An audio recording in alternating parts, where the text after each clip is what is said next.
চিরাচরিত ঐতিহ্য হারিয়ে জম্পুই মেতেছে সুপারি আর আদা চাষে। সুপারি চাষে খরচ, পরিশ্রম, ঝুঁকি সবই কম, কিন্তু মুনাফা অধিক। তাই জম্পুইয়ে কমলা চাষিরা বেশ কয়েক বছর আগে থেকেই কমলা চাষ ছেড়ে সুপারি চাষে মনোযোগী হয়েছেন। ফলে শীতের মরশুমে রাজ্যের বাজারে এখন আর জম্পুই পাহাড়ের সুস্বাদু কমলার দেখা পাওয়া যায় না। এখন রাজ্যের বাজারে স্থানীয় কমলা বলতে বরমুড়া, কিল্লা, জম্পুইজলা ওইসব এলাকার কমলা। চাহিদার তুলনায় উৎপাদন কম, ফলে শীতের মরশুমে কমলার জন্য এখন রাজ্যবাসীকে বহির রাজ্যের দিকেই তাকিয়ে থাকতে হচ্ছে। দুধের স্বাদ ঘোলে মেটাতে হচ্ছে। নাগপুর থেকে আসছে কমলা, কিন্তু স্বাদে খুব একটা ভালো নয়।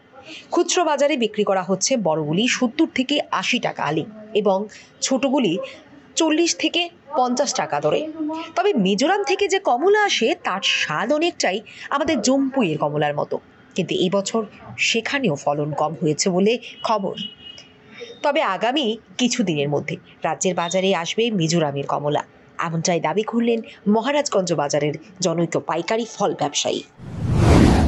আজকে যে আপনি কমলাটা দেখেছেন সেটা আমাদের নাগপুরের কমলা, আর আমরা যেটা জম্পুইয়ের কমলা ভেবে থাকি বা এই সময় অ্যাকচুয়াল জম্পুইয়ের কমলা থাকে, আজকে বিগত 2-3 বছর ধরে জম্পুইয়ের কমলা একদমই আসে না। কারণ এটা হলো কৃষকরা এখন কমলার চাষি এখানে করে না, আদা এবং সুপারি চাষি বেশিরভাগ করছে। তারপরও তথাপি আপনি কিছুটা জম্পুইয়ের যে সুস্বাদু কমলা সেই রকম কিছুটা কমলা আমাদের মিজোরাম থেকে আসে। সেটাও এবছর মিজোরামে তো এবছর একদম না বরাবরই কমলার ফসল। তারপরও এক সপ্তাহ 7 দিন বাদে মনে করেন কিছুটা কমলা আসবে মিজোরামে। রেট কীরকম? রেট দেখেন তো এখন তো যেগুলো ট্রে আমরা নাগপুরে বেচছি 1300-1400 টাকা ট্রে, সেটার মধ্যে মোটামুটি আপনার পিস যদি আমি বলে থাকি তাহলে 170-80 পিস কমলা হয়। খুচরো বাজারে বিক্রি? খুচরো বাজারে কীরকম? খুচরো বাজারে তো প্রথম কিছুটা দামই ছিল, এখন মোটামুটি দাম অনেকটা কমে গেছে। এখন আপনার মোটামুটি দোকান